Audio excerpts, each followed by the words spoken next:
Would all my panelists please come to the stage, please? All the panelists for the 11 o'clock panel, Cannabigotry. Why are we still fighting? We have, I'll introduce them as they come up. How about? That's Philippe, our general moderator and a special session moderator. Thank you, thank you, thank you. This is Alison Holcomb. You all know Alison Holcomb. I've known Alison for 11 years-ish, roughly. And obviously it's just delightful to be here, actually, after all those years at Hempfest and working together on stuff. So, Charlo, is Charlo? I'm right here. Hi there. Sid. Wonderful. Oh, great. Usually we have, gender representation imbalances on the male side. This is an awesome panel that actually is 4/5 female, and the only male is missing. Lee Berger, please. Lee. Okay. Awesome. So, still wearing my roster bag, huh?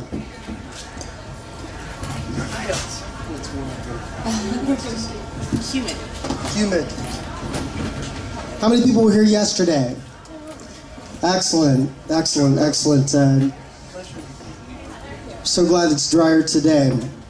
So this is, I think, a very timely. Hi, Lee. Hi. How's it going? Good, Dominic. Yeah. That's Philippe. Yep. Now, I want you guys to know that there's like a. I didn't choose the topic, but I think the topic, as it has been presented to the panelists, is a really interesting one that provides actually kind of a focused way to address things. So the title is Cannabigotry, right? If we've had legalization, why are we still fighting? So what I've asked actually each of the panelists to do is to, because that title really focuses things, is to identify for the audience what they think cannabigotry means or is supposed to mean, and then also address, in whatever way they choose, a potential, this sort of straw conflict that's been set up as, okay, we've got legalization. Do we all understand legalization to be the same thing? And why are we still fighting? So what actually is this contradiction in the presumed unity of cannabis, or the presumed unity or homogeneity of the way cannabis culture is presumed. There are a lot of different ways that you can approach this, and each of our speakers today, I think, will offer you their own unique approach. So, if it's all right with you... It's not a straw contradiction. I don't know what you're talking about. Yeah, it's not a straw contradiction. Yeah. It's not a made-up thing. It's I don't why mean... are we coming to Hempfest if we've already got it legal? A rhetorical device. Oh, all right. How about if I use that word instead?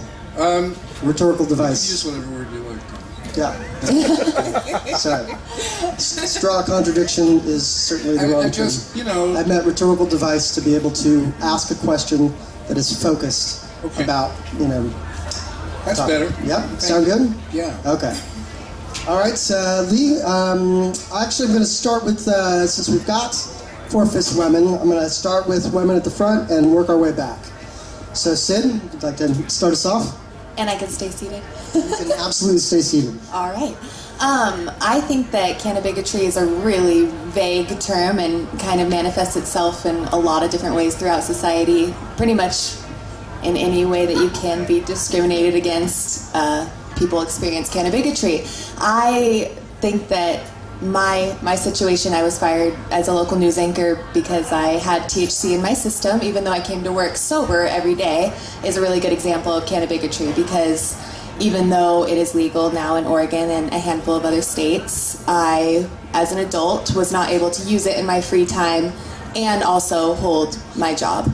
I think that for me, I see a lot of this stemming from a double standard with the accepted and encouraged vices, specifically alcohol. My coworkers were allowed to use alcohol in their free time and then come to work.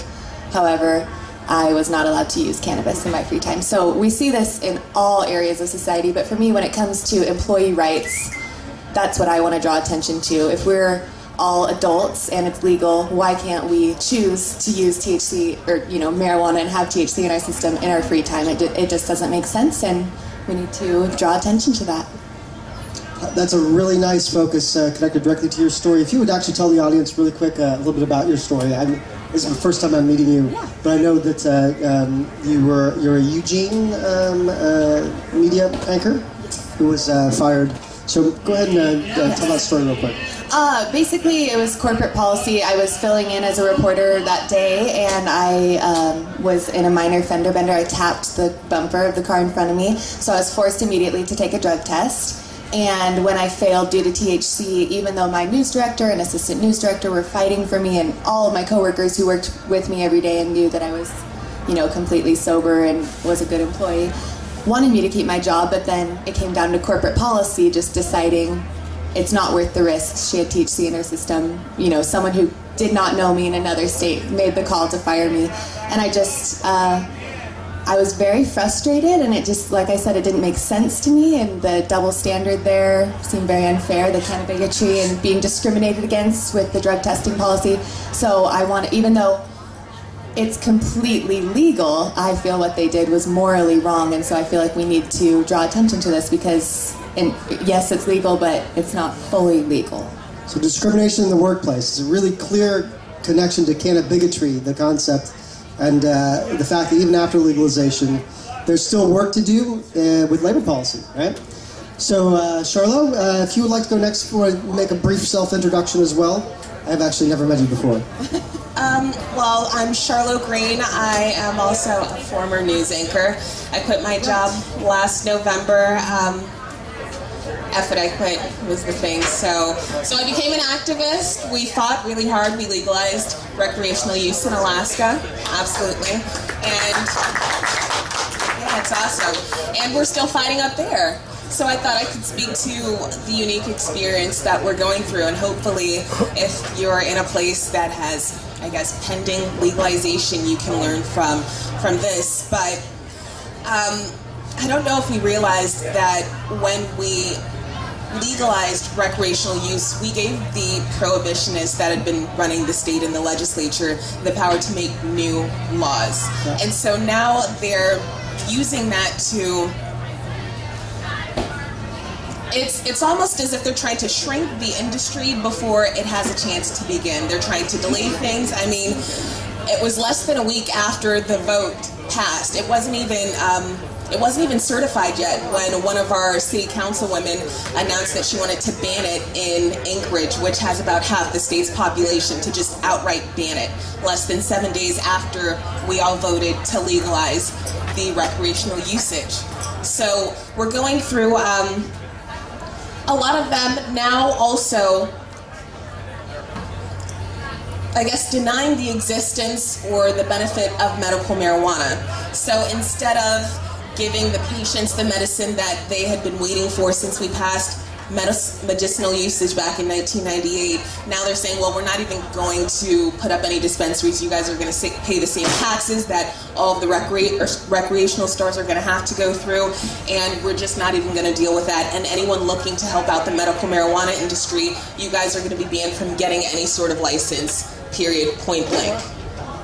So, to clarify, if I boil this down, what you've just described is Cannabigotry as applying to patients in particular. Right. So, but also, of course, your story actually has parallels to Sid's and also the worker rights thing as part of your personal story as well, right? But then you've also got the local politics aspect. It's a lot. It's, to what extent do you think that, those local, jurisdictions were sort of ready to act? Had they been acted upon by their constituencies? Like, was the Cannabigotry generalized in the population that gave the politician that support? Or was the politician deciding to do something to try to get support from an imagined sort of bigoted population? Well, I think it's, we are the first red state to pass any sort of recreational usage measure. So it's the conservative majority that wants to keep the status quo as if it were before we passed the vote. They never expected all of us would show up and finally pass. This was the third try at this. So advocates have been fighting for so long. I think it was something that they just figured, well, they didn't show up the last time, they didn't show up the time before. Then F and I Quit happened, and they couldn't ignore it, and everyone showed up. And we passed it by such a small margin that every vote count, and I don't think they were ready for it. So now they're kind of kicking and screaming into the future. The mandate was there was a small margin essentially for the mandate for it to happen, so potentially a lot of about 47% voted no. Yeah. Incredible. Thank you. Yeah. Stephanie Viskovich, who actually wrote me a really nice email preparation here. Really excited to hear if you could share with the audience Cannabigotry and your take on this. We've got patients, we've got in the workforce, I'm sure we've got other places to go. Sure. So, even though we have legalization, we don't have complete freedom. And so people are arguing over, well, what freedoms matter more than the next guy's, when that really shouldn't be the issue at hand. Everybody should have equal freedoms on all playing fields. But we don't have that. And what we have here, and the only thing that I can really speak to of my knowledge is what I'm immersed in every single day and what I see as firsthand knowledge in Washington State, which is a legalization system for adult recreational use and a pre-existing medical system that was implemented, that now you're having two different defined users, when before everybody was just a pothead, you know, regardless of what they were using it for. So now they're trying to figure out battling grounds. Well, gee, if it's legalized, then why can't I pass a joint to my friend without it now having these major repercussions? And opening this pathway, and like you were saying, in Alaska, it's like, okay, well, they're trying to smother the chance of growth in the community from the people that have the most experience and knowledge on these plants before it can actually flourish. So what's happened here is we've had implementation adult use and a structured source of implementation from seed to sale to make sure that there's no black market exploited cannabis transactions happening.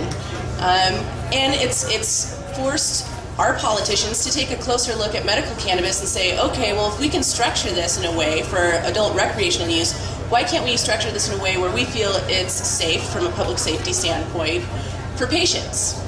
So it makes sense that they're trying to breach the gap to a certain extent, but at the end of the day, what is happening is you're seeing some people that have been doing a really good job and doing their due diligence, testing all of their cannabis before it goes to patients ever, making sure that they do their research and their homework about different ratio aspects of CBD to THC under different circumstances.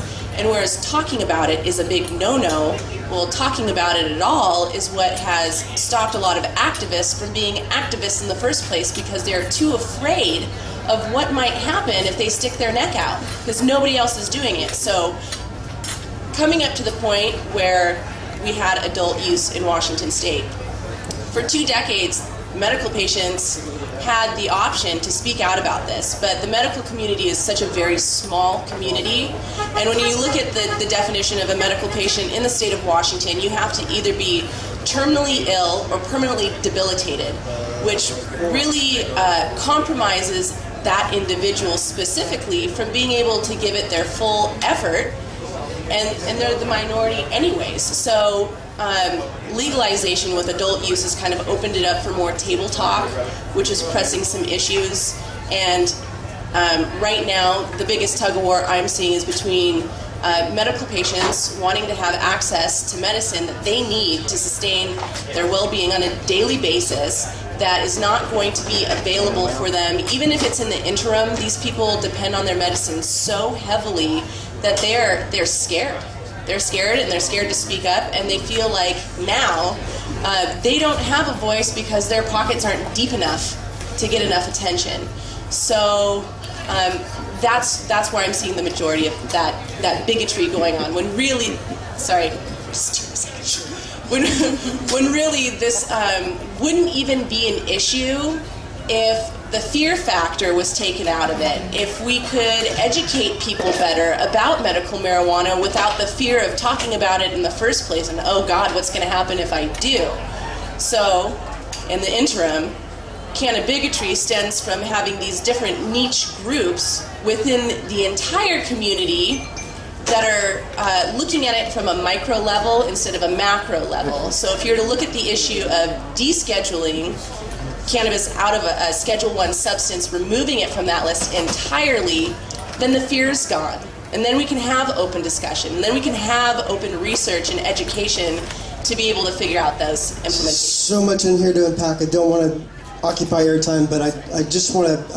Amen, Stephanie. In terms of the bigotry part of it, one thing that you've introduced here is something to do about it, which is, how do you address bigotry? You take the cannabis out of it, well, what are our strategies for doing that? And then you want to sort of, adapt that as you understand, the phenomenon of Cannabigotry, however you understand it. And again, we're getting a number of different approaches to it. Interestingly enough, explicitly, race hasn't been brought into this too much. I suspect the next person might be bringing that up. Alison? That's right. Thanks, Dominic. Can everyone hear me okay? I don't know if this mic is that all right? Sound? Okay. A little bit closer. Get really close to the mic. Is it? Pull it off? We can't hear you. That's better? Okay, great. This is all right? Perfect. Okay. So the term Cannabigotry is really interesting to me. When I first read it, I wasn't really sure what to make of it. And here's my concern. I think that the term Cannabigotry suggests that the bigotry that we're dealing with is really about the plant. And it's really not. That is not the history of marijuana prohibition. It is not a fear or a hatred of the cannabis plant. It is a fear and a hatred of people, and specifically people of color, brown people and black people. If we look at the history going back to the early 1930s, it was the first stories that newspapers were running about the Mexican loco weed turning these immigrants to our country during the Great Depression into crazed murderers and rapists. And then when Harry Anslinger learned that there were also black jazz musicians in New Orleans that were using this drug, that became a very convenient vehicle to spread that racist propaganda from the Mexicans who were competing for white jobs to the African Americans who, might be competing for white women, for example. So the history about Cannabigotry, around bigotry, is not about the plant. If we move forward, even today, in 2006, Katherine Johnson, a 92-year-old grandmother, was shot and killed in her own home over a botched search warrant. And the officers planted marijuana in the house to try to cover up their shoddy investigation and what amounted to the execution of an innocent woman. In 2013, at the trial of George Zimmerman, the judge presiding over that trial allowed in evidence of Trayvon Martin's marijuana use because, maybe that Trayvon Martin, of course, was unarmed, teenager walking home in his own neighborhood. And the judge reasoned that perhaps the marijuana somehow skewed his judgment and contributed to his death at the hands of a neighborhood watch captain. Just this week, Charnicia Corley, a woman in Texas, was pulled over, stopped by a white deputy in Texas at a gas station who claimed that he smelled marijuana in her car. And when he searched her car, he couldn't find any. And so then he proceeded to initiate a cavity search in the parking lot of a gas station on the side of the road in Texas. When a female deputy came and started conducting the search, which consisted of Charnicia being asked to take her pants down in the parking lot, and this female deputy started inserting her fingers into Miss Corley's vagina, and Miss Corley objected, they called another deputy to hold Miss Corley forcibly so that she could in effect be raped in public. This morning, I read in the news that Hempfest has adopted Jimmy Romans and George Martirano as sort of mascots of this year's movement and the need to continue doing marijuana law reform. These two men are serving life sentences for marijuana, and that is not a fate that anyone should face. But these two men both happen to be white. And it's concerning to me that at a time when we have a nationwide conversation going on right now about police violence, against our African American brothers and sisters, about institutionalized racism that is a legacy of our history's unreconciled history of slavery, the legacy of slavery. When we're talking about mass incarceration and how we're rounding up swaths of our population for things that shouldn't be crimes, that we're not being better allies to the people that this bigotry is really all about.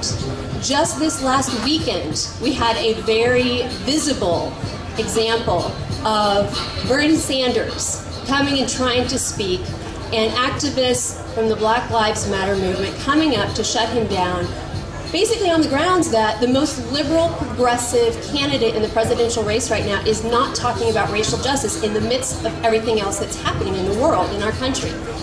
So I want to suggest to you, first off, let's keep in mind that the marijuana law reform movement is viewed by the outside world as being predominantly white, and predominantly about white people fighting for the right to get high. I don't think it's about that.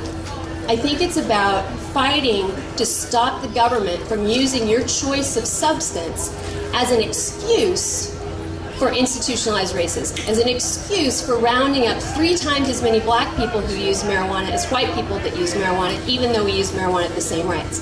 And I want to suggest to you that if we're going to be good white allies to our brothers and sisters of color who need our help, that we need to rethink whether we're really talking about cannabigotry or whether we're really talking about institutionalized racism, a history of unreconciled differences in poverty, education, economic opportunity, and the way that we use the criminal justice system to justify what is in fact just the perpetuation of racism in our country. Thanks. Thanks, Alison. As always, a really powerful reminder that when we talk about bigotry of any sort, usually we should first check in the mirror, right? And she is encouraging cannabis culture to do so, and I certainly think that's a great thing to do. So, last but not least, Lee Berger. Good morning. I'm excited to be on the first panel of the Hempfest in the Hemposium, and have to start off by reminding people that munchies save lives as we sit here in the Rick Smith Hemposium. I'm a lawyer. I live and work in Portland, and I work statewide. I've been talking about cannabigotry for a couple of years now, and thought I had coined the term, although I think others have as well. I think what Alison describes pre-legalization cannabigotry, and what I've been focused on is post-legalization bigotry. And an interesting thing from just listening to this panel is how different things are in Alaska and Washington and in Oregon. And the thing that the other thing I want to mention preliminarily is that the thing that always disappoints me over the last several years coming to Hempfest is the animosity with which people on our small team disagree with each other. Alison and I disagreed a lot about certain provisions of 502, but we didn't burn any bridges, at least as far as I'm concerned. And I think that there's far too few of us friends to have that level of animosity. On a personal level, I've experienced cannabigotry this way. I'm a criminal lawyer by training. I've been looking after patients and their providers for the last 20 years and helped draft both the Medical Marijuana Act and the Adult Use Law, which, by the way, Charlo, I prefer to recreational. When I recreate, and when I use responsibly, I use responsibly. And I just think we ought to be, I know, Dominic, that we disagreed about the other language. Language is important to me. They're my tools, and I just really want to... This is my sloppiness. Sorry, I don't think so. Because it ties in with this other conflict that needs to fucking end, please, here in Washington. You guys work this out. A lot of it has to do, I think, with the differences between how developed the medical marijuana program is. On the one hand, it sounds like in Alaska there weren't any dispensaries. No. Here in Washington there are unlicensed and unregulated dispensaries. In Oregon, when we legalized, We have licensed and regulated dispensaries, not quite as far along as Colorado when they legalized, but that makes a world of difference in the sense of the limitations on how they inhibit, and by they I mean the legislature, inhibit what it is that patients having safe access, which is really what here in Washington now it's a felony, I guess, if you have a collective that's distributing. What? That's still like a new felony? It's a felony? It's always been in the Supreme Court, just recognized. It's always been. All right. Either way, it's a felony in Oregon to be compassionate, to collectively cultivate marijuana and distribute it to patients. And that has to do with it being unlicensed and unregulated. So about 2 years ago, I started. I moved my office out of my house, created a law firm, Oregon Cannabis Compliance Council, and I went looking for an office space, and I had to go through all these. She wanted to know all these numbers about whether I could pay or not, and I had to sublet one of the offices because there was an extra office more than I needed. And at the very end, she said, "Well, it's just one thing, but it's a deal breaker." I said, "What's that?" She said, "You can't use Oregon Cannabis Compliance Council. You have to use Leland Berger, attorney at law." I said, "Why is that?" She said, "It might offend other tenants." I said, "No, it wouldn't." She said, "Yes, it would." I said, "That's bigotry." She said, "No, it's not." I said, "Suppose I had chosen to champion the rights of gays and lesbians and transgender people and call myself Homosexual Law, LLC." She said, "Well, that's different." And the answer is no, it's not. What cannabigotry is, at its base, is they don't like our kind. And while I appreciate the work that you did in identifying the racist nature of the drug war, even in Eugene, in Sid's town, if Ngaio and I and Alison and Sid were walking down the street, Ngaio would most likely get arrested pre the end of Prohibition. That 1 out of every 4, where the population is so different. But where the population is, the industry population is primarily white, although there is a minority cannabis industry association now. I'm really excited about that. You can find that online.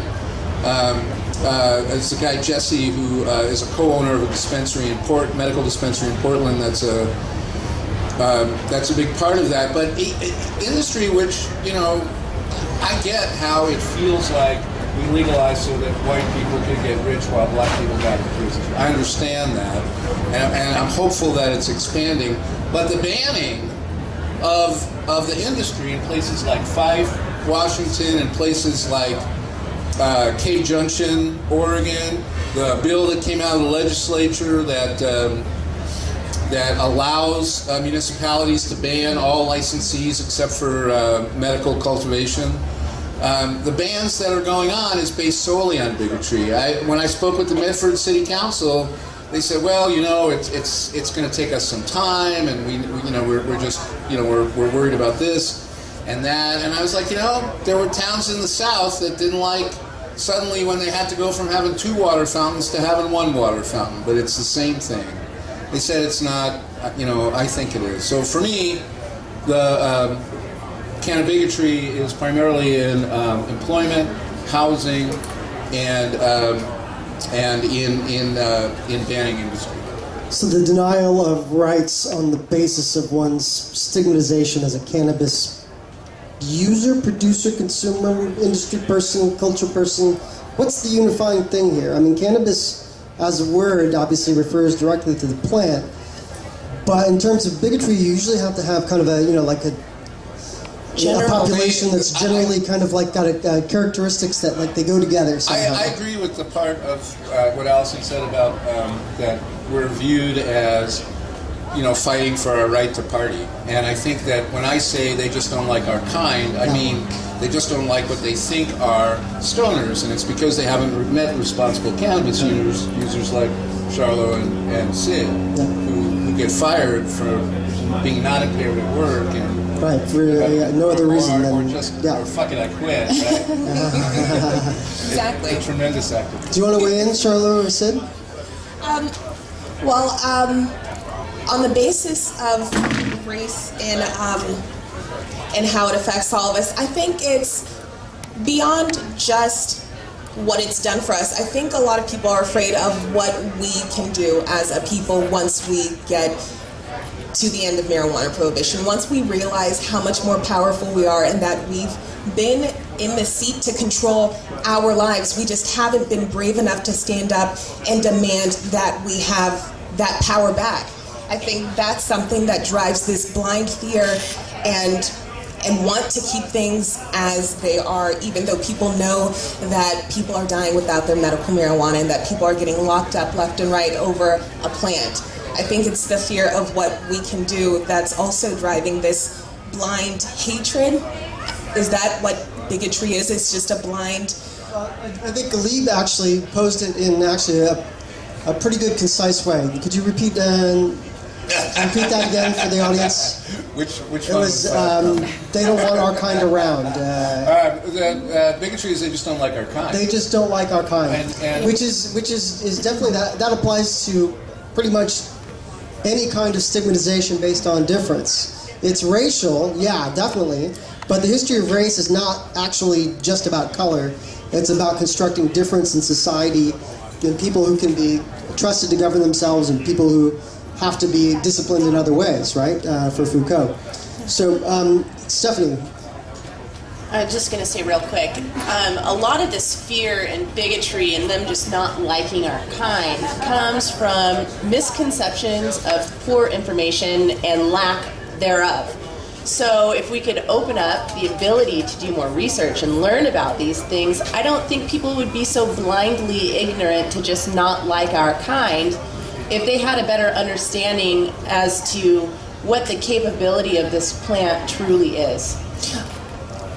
I'll also add just that I don't think it's also just the research. I think that's a really important aspect, but I think it also just has to do with a lack of exposure, kind of like Lee had just said. There's not enough examples out there of really what I believe is the average cannabis user, which is someone who is responsible and, you know, just the average American, not any sort of kind that is out there. The label that's out there is wrong in my opinion, but there are too many people who can't speak out about it for fear of losing their jobs or fear of losing their friends or families or, you know, going to jail. So it's exposure. It's a reproducing cycle, is that the fear keeps it in the closet, and it being in the closet keeps people from still imagining, constructing an our kind here, right? Yes. And that's kind of the question to me, which gets complicated, is what's our kind? What does that mean? Do we have a rule book? Well, I was going to say, I can speak from another personal standpoint of going from news anchor to marijuana activist in how I was perceived by my own community. So before I was a news anchor, you know, well respected, people watch me at 5, 6, and 10 o'clock every evening, love me in the street. And as soon as they know I'm advocating for marijuana, the same people that love me are now going online and calling me a ghetto thug and like things of that nature, just constantly. And these are the same people that I grew up with. But I came out as a marijuana activist, and now everything that I built as far as my character is concerned has nothing to do with how they see me and how they see us. I just want to point out how interesting it is that that's what you got called. Yeah. What do people think that most Americans envision when they hear ghetto thug, right? What do we think most Americans envision when they hear welfare queen? Right? This is holdovers of the 1980s where street crime, drug use, all of that was attached to people of a certain color.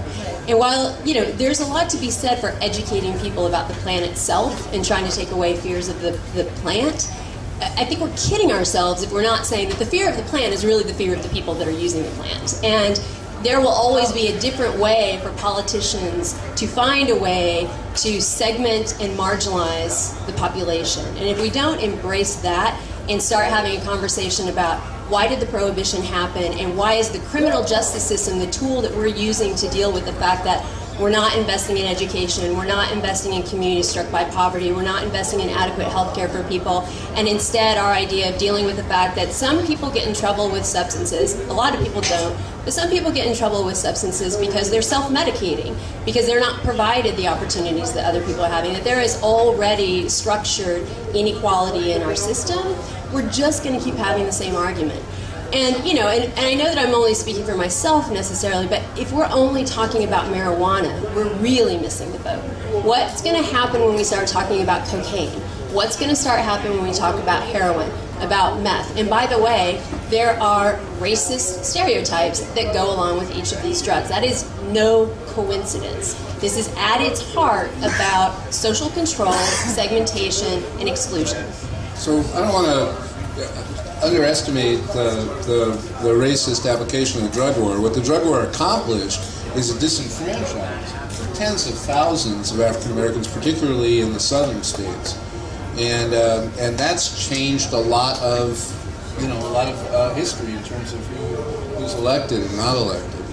Oh, and the other thing I wanted to point out, just because Lee made a really good point, and maybe not intentionally when you were talking about LGBT, like if you had opened up a law office about LGBTQ rights, right? So medical marijuana was the first inroads, I think, that we started to make as advocates in the 1970s, when we actually got the federal government to open up a compassionate IND program and to allow people to apply to receive marijuana from the government itself. And the reason it got shut down was because the AIDS crisis broke and lots of AIDS patients started applying for the program. And all of a sudden the government, and there's a memo I'm happy to share with anyone, that talks about the concern that gay people would actually start having more irresponsible sex with one another if we gave them marijuana and spreading the disease. So again, it's not about the drug, it's about the people that you're trying essentially to hurt. Yeah. Lee, I've got a question from the crowd. Let me get your last comment. I was just going to say, I did have some good post-legalization news from Oregon. We had a similar experience to the one Charlo described in Washington, in that, we wrote into our law 3 times not to interfere with the Medical Marijuana Act. And at the very first hearing, the very first thing that the very first legislator said is, now that it's legal, we probably don't need the medical marijuana program anymore.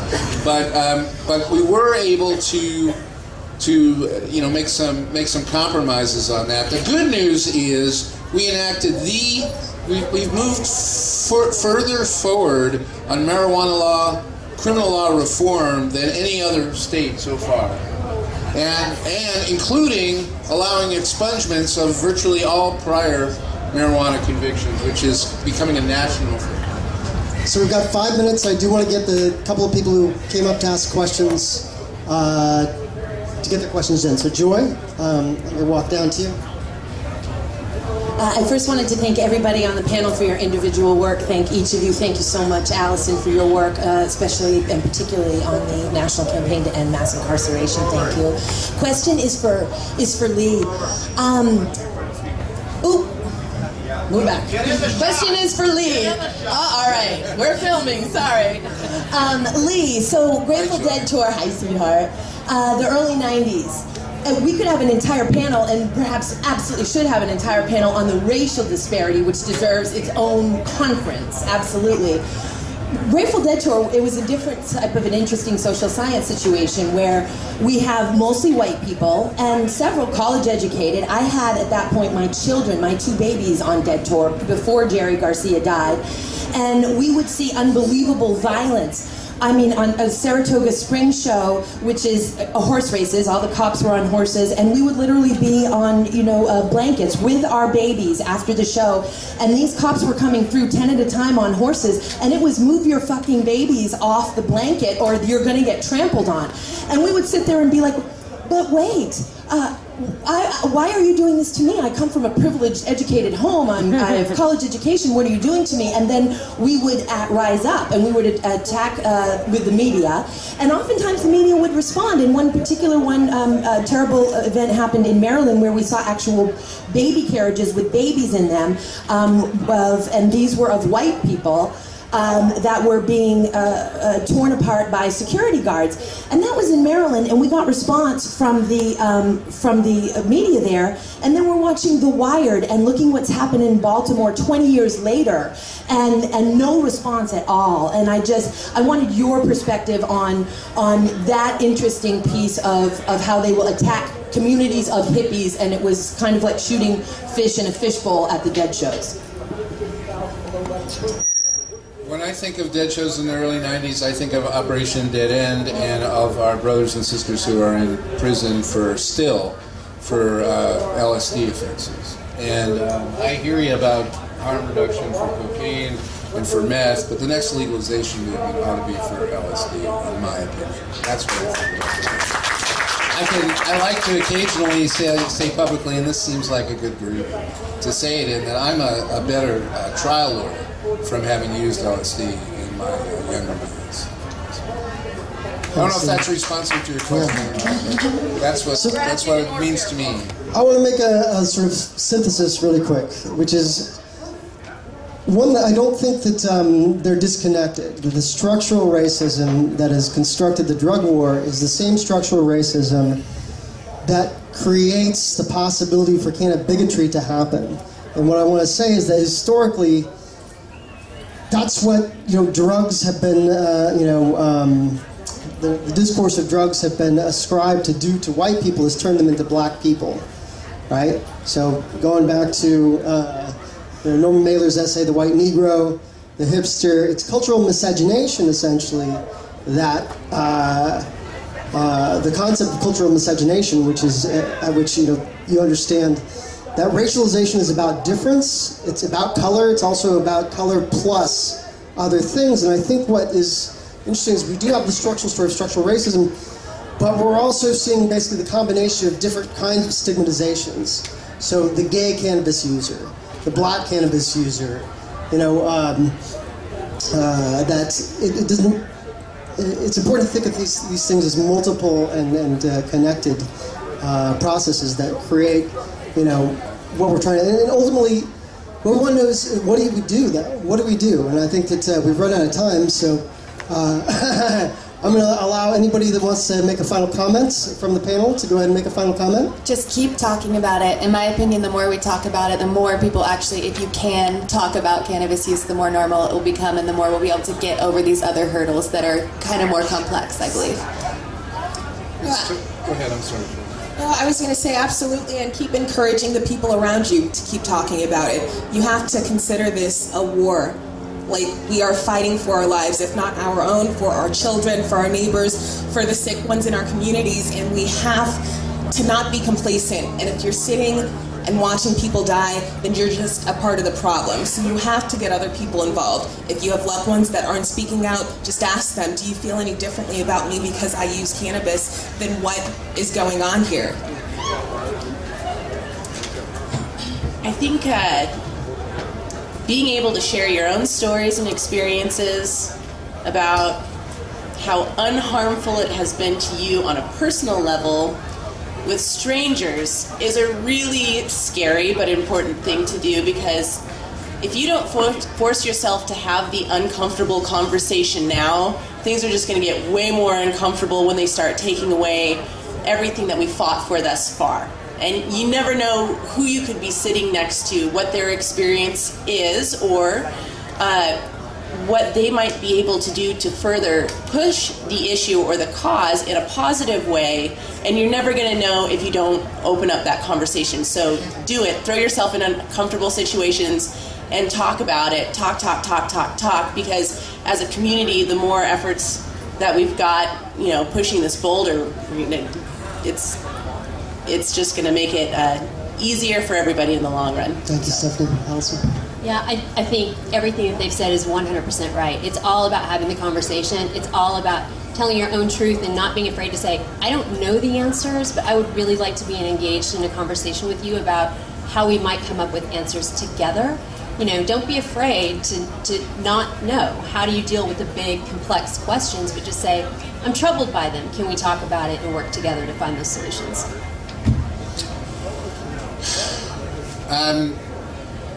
I just want to leave on a happy note. The good news is that, speaking as the old man on the panel, that the kids are all right. That if you are 35 years old or younger, upwards of 80% of the people get it on this issue.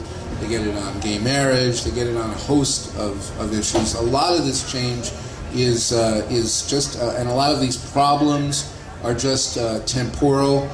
And I guess the other thing is, just to get back to what I said earlier, there really are too few of us for infighting. More love, less attitude.